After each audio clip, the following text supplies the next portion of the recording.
What you are looking at is the Kia Seltos facelifted version for the year 2023. And if you think there aren't many changes, you are right and wrong at the same time, because it's a subtle update on the inside and outside that makes it a big difference. And of course the pricing is also out right now. It costs on the top of the line variant that we're driving here, the petrol and diesel are similarly priced at 20 lakh rupees ex showroom. There is no gap between a diesel and petrol. That is something not seen before, because either of them end up being expensive. Is it good news for petrol? Is it good news for diesel buyers? It all depends on your preference. So we had the opportunity to get the price before we review the car, so I'm going ahead and telling you the price as well. My verdict will of course follow on what we think overall and how all of this has been packaged out. Let's look at the design. At the front you've got the tiger nose grille, which is bigger now, and the LED DRLs, there is no one big line running. They've shortened it basically, but it's still there. That was a signature move by Kia. They're still maintaining it to a very large extent, and this new olive green color that we are getting here also looks really nice. The new alloy wheels definitely look very premium indeed. Side profile remains unchanged. It's the alloys that are giving it the new look, and it's the tail lamps that truly blow you away. Look at the detailing here. All of this illuminates pretty fantastic. You've got an LED bar running, which is now a mid-size premium SUV segment thing going on, so that's also really good. Seltos remains a very handsome SUV, and you've got this detailing here as well, which looks really nice should look very nice in the night. Coming to the front, you've got those ice cube fog lamps on offer. Earlier there were 3, now there are 4, so that's really impressive. We can't tell you anything about the lights right now. We've been driving it in the day, and overall a handsome change on the outside, a big change on the inside. All of this makes it really good. What is the interior like? How is it like to drive, and what's our verdict? Let's find out. So this is the interior of the facelifted Kia Seltos for the year 2023, and there is a humongous change in what you see here. The steering is all new, and look at that, very premium, very luxury car, like an entire screen that is for the infotainment system as well as for the digital instrument cluster. The theme can be changed for both of them. There is a lot of features on offer. This is the climate control that is on offer. All the buttons you can see here, and you can operate from here as well, and you can go into more details and features from the main screen. This is the drive and traction mode. This is the ventilated seats that are on offer. The seat on the driver side is fully electric, which is great. Auto hold electronic parking brake is on offer, just like a luxury car. You're getting some space here and here as well, which is closable. That is a wireless charger with a USB-A and USB-C charging point, and of course this is space to keep some stuff, and that's the charger right there. And so that is pretty much unchanged. This part here and this part here has changed. You've got the subwoofer here, which looks really nice, and the Bose system sounds really well. The glove box doesn't have illumination or chill, surprisingly. One of the many features that are some of the features that are missing, sorry. And you've got the IRVM with all the Kia Connect and the towing option, along with the SOS, the concierge service that is on offer. You've got this armrest which doesn't move, but it's got a lot of space on the inside, and it's got an air purifier at the back, and you can control it via from here as well. Of course, ventilated seats work really well. This is the GT line variant that you see, and Apple CarPlay, Android Auto is still not wireless, surprisingly, which is what we expected on this car, and hasn't made it yet. Dual zone climate control is on offer. The AC works really well, and you've got a quiet mode here, just like a bigger car or luxury car that is on offer. That is what Kias and Hyundais are usually known for. You've got tons of options here for the Kia Connect, voice recognition. There are almost 20 voice activated commands that are on offer, and you can just have a look at them over here. So that's really impressive. And yeah, ADAS is finally here on after the Astor. Of course, it is the Seltos that gets ADAS features on offer. 17 ADAS features, including reverse assist and front collision assist, and blind spot monitoring, and lane keep assist, and all of that is making sure that ADAS works really well. We've also shown you on our Instagram and other short videos that how the ADAS feature works on the Seltos, and it works brilliantly well. There is no denying that. And yeah, the tons of feature list is on offer, but I told you some things are still missing.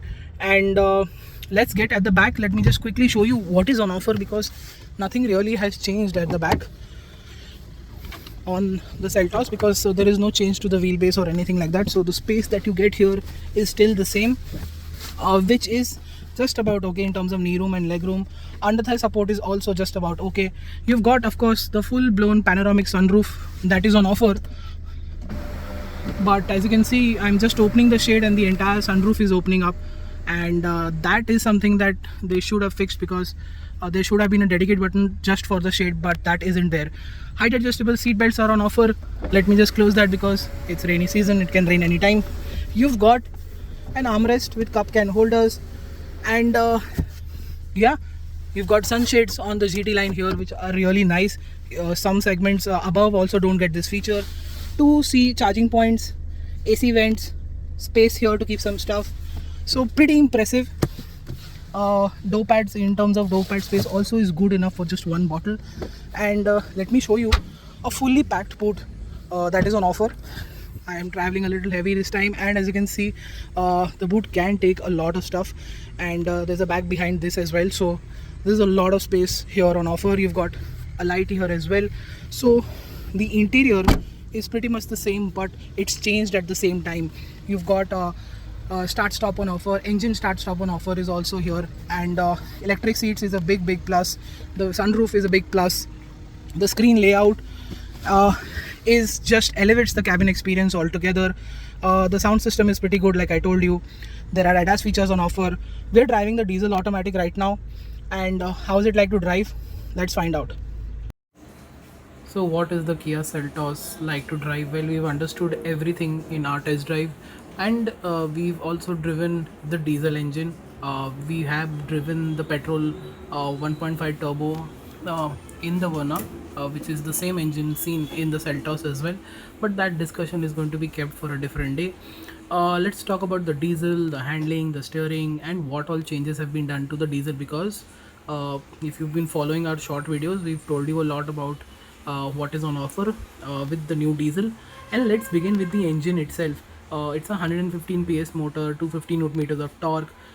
It is now BS 6.2 compliant, and that is done with the help of the addition of the CSR system, which means basically you have to add AdBlue in the fuel.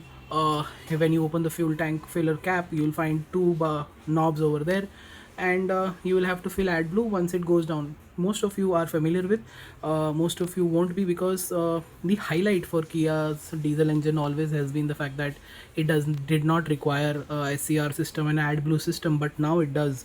So something to keep in mind, because once we know AdBlue gets over, the vehicle stalls, so you'll have to make sure that it is filled up with appropriate quantity all the time. And the engine, I think it has been tuned internally as well, and that has made the engine a little bit more noisier than before. So only while you're really pushing it, let's say accelerating or redlining it or getting off the line, I think the engine noise inside the cabin is a bit more than before. Let's say around 35-40% is what the increase is, but most of the time it is almost silent, well refined. Vibrations are also well in check on the pedals, and it is still a very good diesel motor. And let's be happy about the fact that we still have diesels on offer, because every other, of course, apart from the Hyundai Creta, every other option in this segment is pure petrol. So the Seltos' main highlight is going to be the diesel, because people buy 20 lakh rupee SUVs for diesels as well. So Kia has maintained that by investing a lot, adding a CSR system takes a lot of time and money, and Kia has done that, and kudos to them for offering something like this. Well, the refinement is slightly lower, but the fuel efficiency hasn't taken a big hit. What we saw in mostly highway driving and a bit of city driving, the fuel efficiency numbers were around 15 in the city and 19 on the highway. So that is still a very good number for a diesel, and that too with a bit of pushing, doing 120, 130 acceleration runs, and one or two at max. And of course you also have overtaking at at full throttle. So all of that, and still you can get 15 in the city and 17 to 18 on the highway. I think that's a pretty good number to have. So in that aspect, the diesel still is very impressive. The refinement slightly lower, power and torque numbers are not that exciting. uh, to begin with, but then again, it's all about the fuel. It is about diesel. So kudos to Kia for keeping that engine alive and well, but it's not the most exciting engine of the lot, and it's only going to be for people who are, drive a lot on a daily basis, on a regular basis, and this is the engine for them. The torque converter gearbox, 6 speed, smooth, refined, fast, quick, and quite seamless as well. So there's hardly any problems that we could notice. Bit of downshift and upshift, just like the older vehicle, it does randomly and takes you by surprise. But since it's not jerky, you're not going to have any issues with that as well. What has improved is the ride quality. If I were to speak about the first impression that I had of the Seltos in 2018, 2019 when it was launched, I said the ride quality is very stiff. Now, with 35 psi in our car on all four tires, the ride quality has improved dramatically. At low end and mid range speeds, and even at top end speeds, getting over, extensions, bridge, the slabs that you go through every single time, they can be a bit high, a bit low, and they can punish the suspension to a large extent. So going through all of that made me realize that the suspension is very very sorted now throughout. The suspension travel, it is very very good. It isn't very soft at the top or very stiff at the low. It is a very good balance. We're really impressed with what Kia has done. They've taken feedback also quite seriously, and they've improved on that aspect. It doesn't feel bone jarringly stiff. It is still stiff, but it isn't bone jarring stiff. So the previous versions also have been slightly on the bone jarring side, but again they were acceptable to a large extent. What they gave back in the day as well is quite good handling for a Hyundai Group SUV, and this continues to be there as well. Uh, Driven in eco mode or normal mode or sports mode, the steering gets lighter to heavier from eco to sport, and even at any given speed, the steering is still heavy. Provides artificial feedback, which can be tuned to be feel much more authentic, and there is where some space is left for doing so. Um, Brakes pretty good on the diesel. Of course, we've not tried the manual yet.